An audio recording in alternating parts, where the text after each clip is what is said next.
Hello and welcome to this episode of TechNicki Speaking. My name is Nicki Sun and today we're talking about the DJI Osmo Pocket. Why I got one and should you too. The DJI Osmo Pocket is the smallest 3-axis stabilized handheld camera there is on the market, shooting at up to 4K at 60 frames per second and 1080p at 120 frames per second to a micro SD card with a capacity of 256 gigabytes. Just let that sink in. Yes, so a lot of the reviews I've been seeing is that they're comparing it to the GoPro 7 or they're comparing it to a cinematic camera. Of course, this does not replace those high-tech, those high-end cameras. But what you would get this for is the reason why I got it for. And there are 3 primary reasons why I purchased the Osmo Pocket. Number 1, it is super travel friendly. I mean, look how tiny this is. Look at the comparison. Okay, this is my phone and this is the Osmo Pocket. And while it is small, you can still feel the weight. I believe it's 116 grams. So when I went to Greece with my girlfriends 2 years ago on this amazing trip, I wish I had something this size because I was bringing around my mirrorless camera on an Ultra Pod and it was just really difficult to kind of predict what would happen because that's the whole reason why we travel, right? We're traveling in unknown areas. You just never know what you're going to expect. And so I was bringing around expensive equipment with me and it was heavy and people were looking at me. And that's the great thing about this Osmo Pocket. It's super travel friendly. I basically went from this bag, which had to carry my camera, and I could really go out and put it even in a clutch if I wanted to because it fit. Or I could just throw it in my pocket because the case and the Osmo just fits in my pocket.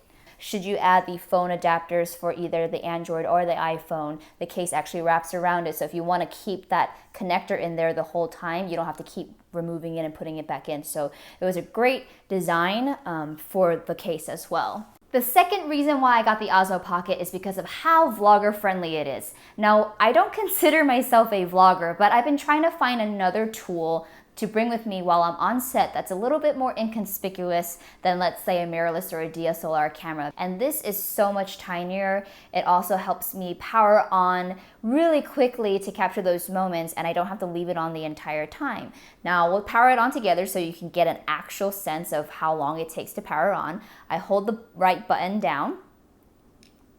Hey, it's waking up! And it is ready to shoot right now. And that was probably, 5-7 seconds. There are 2 internal microphones, one right above the record button and one at the bottom near the charging port. So just keep that in mind when you're turning it on. If you're covering it, you're not going to be capturing the audio that's facing you. The good thing about this is that I can go from shooting things on the set and should I want to vlog really quick, 3 taps fast on the right button will turn it right to me. And now I am vlogging. Hi guys. There's Ted! Hey! Oh my gosh! Nicki! Nicki, what's up? Sitting here. Yay! How are you? It's been forever. What's up? Hey, how's it going? Nicki, it's been 2 years. What's I going know, on? it's been too long, and I heard Indie Mogul with you. I know, we're excited. Congratulations! Why, thank you. Now, the third reason why I love the Osmo Pocket wasn't a reason why I initially bought it, but after a couple of weeks of using it, I realized how much I love the fact that it empowers other camera operators. So for instance, usually when you are out at events, you want someone to take a picture of you or you and your group of friends, and you have to find some poor stranger to help you take the picture. Now with my mirrorless or DSLR, I usually have my camera set in manual mode, and so it's really hard to explain to an everyday stranger how to operate that focus. In addition, when I give phones, I have to turn on the flash or I have to go back because it timed out and then I have to enter my password, and so that takes a long time. Now I know those aren't really big deals, but the great thing about the Osmo is when I put this in their hand, set it at 4K 60 frames per second, if they press a wrong button, it's either going to be a photo or if another button, it's going to be a video. And I would love it if I get photo or video. And if I wanted it to be a photo, I can always pull a frame from a 4K 60 frame per second video. There's also many fun features too that came with this, and I'm still exploring it, but from what I've tested so far, it is freaking awesome. One of them, you have to plug it into your phone and download the Mimo app. The first one being story mode. I don't know if I would really utilize it, but it gives you the ability to create these fun, flashy videos that use 4 scenes of videos that you shoot. And it's basically a tutorial as you do it, like, okay, grab the first scene. Cool, now grab a second scene, grab a third scene. And they basically create this video for you that has all these transitions built in. The one thing is that the watermark will still say shot on Osmo Pocket. So there's no way of taking off the watermark at this point. Another feature is the live tracking mode, which I love. The face tracker is on, watch. I'll move here. Hey. So I utilized it on set the other day, and I'll have video for you to look at that. But essentially, I can just put it down hands-free, click on what I wanted to track, and it will track whatever you wanted to track beautifully. I don't have to do anything.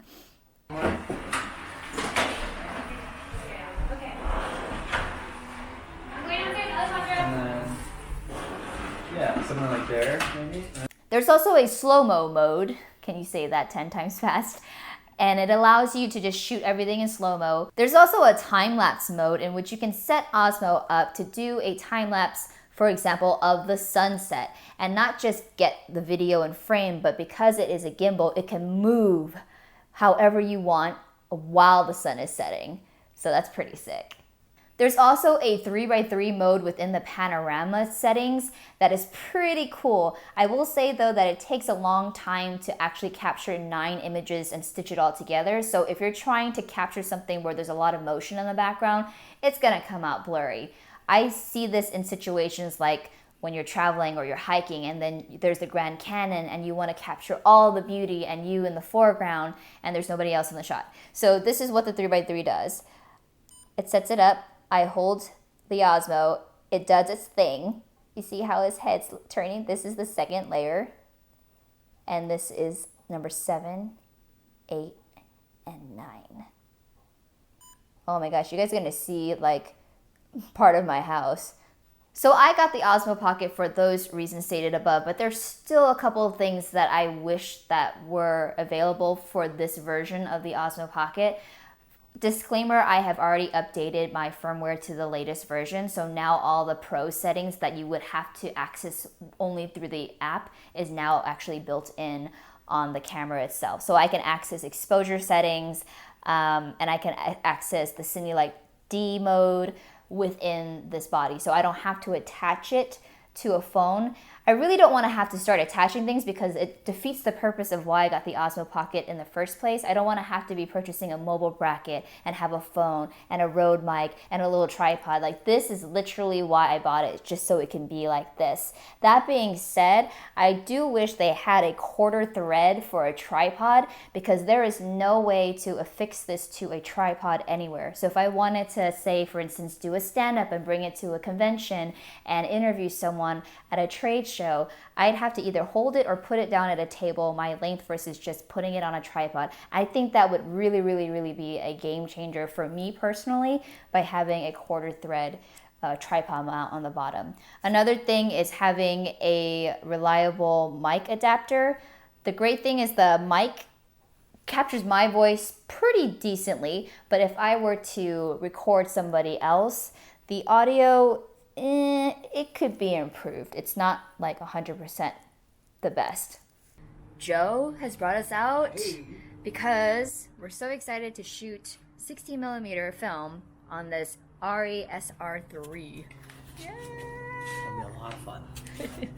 The image quality on the Osmo Pocket is great, but it's almost a little too crispy, and by that I mean it like looks very over sharpened than I'd like. It doesn't really match with all the 24 frames per second footage that I have, as well as the cinematic look. I mean, you could do that, but I would utilize it for those quick moments that you're trying to get sunsets or time lapses, or insert like vlogging style footage, or even like slow motion at 4K 60 frames per second. But I wouldn't be utilizing this in replacement of my current camera setup. So TechNicki speaking, for what the Osmo Pocket does, I would get it. But if you would want to use it for like a B cam or in a replacement for something else, I wouldn't necessarily recommend it in that way.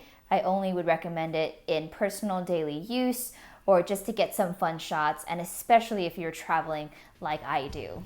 Well, that was my review on the DJI Osmo Pocket. If you enjoyed this video, I would so appreciate you giving it a thumbs up and leaving a comment below. Would you get the Osmo Pocket? Also, is there a question that you've been dying to ask about the Osmo that just was not answered in this video? Please leave it below and I will do my best to answer it as well. Please click subscribe. This is a brand new channel of mine and I plan on releasing weekly content that has to do with tech tips, reviews, tutorials, behind the scenes footage, and interviews with upcoming filmmakers. Until then, my name is Nicki Sun. Thank you for joining me on TechNicki Speaking and I'll see you in the next video. Bye.